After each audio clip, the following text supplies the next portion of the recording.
Hi friends, welcome to Yarl kitchen. இன்றைக்கி என்ன பார்க்க போகிறோன்னா பீட்ரூட் சாம்பார் தான் பார்க்க போகிறோம். பார்க்கலாமா? அதுக்கு முன்னாடி இதே மாதிரி சிம்பிள் அண்ட் ஹெல்த்தி வீடியோஸ் நீங்கள் பார்க்கணுன்னு நினச்சிங்கன்னா மறக்காமல் யாழ் கிச்சனை சப்ஸ்கிரைப் பண்ணிக்கோங்க. இப்போது பீட்ரூட் சாம்பார் செய்கிறதுக்கு நான் ஒரு சின்ன டம்ளர் அளவு பாசிப்பருப்பு எடுத்திருக்கேன். உங்களுக்கு எவ்வளோ பருப்பு வேணுமோ அவ்வளோ பருப்பு எடுத்துக்கோங்க.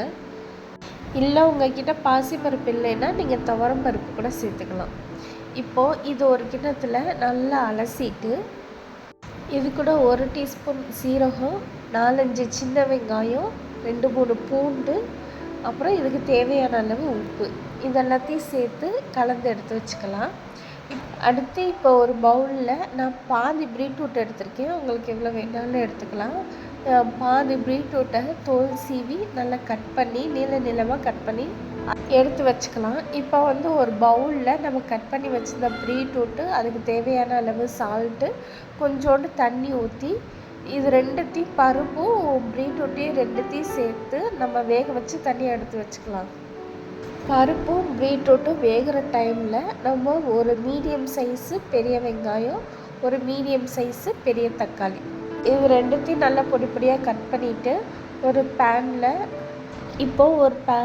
2 ஸ்பூன் ஆயில், 1 ஸ்பூன் கடுகு, 1 ஸ்பூன் சீரகம், கொஞ்சோண்டு கருவேப்பிலை, அப்புறம் 2-3 பூண்டு, அப்புறம் நம்ம கட் பண்ணி வச்சுருந்த வெங்காயம், அதுக்கப்புறம் தக்காளி, இது எல்லாத்தையும் சேர்த்து நல்லா வதக்கிக்கணும். நல்லா தக்காளி மசிஞ்சு வெங்காயம் கோல்டன் கலர் வந்தோடனே நம்ம வேக வச்சுருந்த பருப்பையும் சேர்த்து நல்லா மிக்ஸ் பண்ணி விட்டுக்கலாம். நம்ம பருப்பு மிக்ஸ் பண்ணுறப்ப கொஞ்சம் கெட்டியாக இருக்கும். நம்ம இந்த ஸ்டேஜில் கொஞ்சோண்டு தண்ணி சேர்த்து நல்லா கிளறி விட்டுக்கலாம். அடுத்து நம்ம வேக வச்சுருந்த பீட்ரூட்டையும் சேர்த்து நல்லா மிக்ஸ் பண்ணிக்கலாம். நீங்கள் குக்கரில் இந்த பீட்ரூட்டு பருப்பு வேக வைக்கிறப்பயே பருப்பும் நல்லா வெந்திருக்கும், காயுமே நல்லா வெந்திருக்கும்.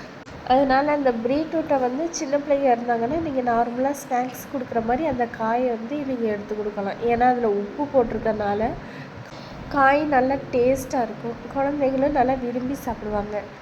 அதனால் நீங்கள் இந்த மாதிரி தனியாக வேக வச்சு பிள்ளைகளுக்கு ஸ்நாக்ஸ் மாதிரி இந்த காயை எடுத்து கொடுத்துருங்க. அப்படி தான் பாதி காய் பாப்பா சாப்பிட்டா, மீதி காயை நான் சாம்பாரில் போட்டிருக்கேன். நல்லா குழம்பு கொதிக்கிறப்ப இதுக்கு தேவையான அளவு உப்பும் 1.5 டீஸ்பூன் சாம்பார் தூள் சேர்த்துருக்கேன். இதையும் சேர்த்து நல்லா மிக்ஸ் பண்ணி விட்டுக்கலாம்.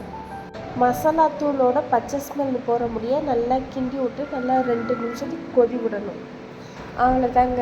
2 கொதியில் ஆஃப் பண்ணி இறக்கி வச்சுட்டு கொத்தமல்லி தலையை நல்லா பொடி பொடியாக கட் பண்ணி மேலே தூவி இறக்கி வச்சோன்னா நமக்கு செம்ம டேஸ்டான மணக்க பீட்ரூட் சாம்பார் ரெடி.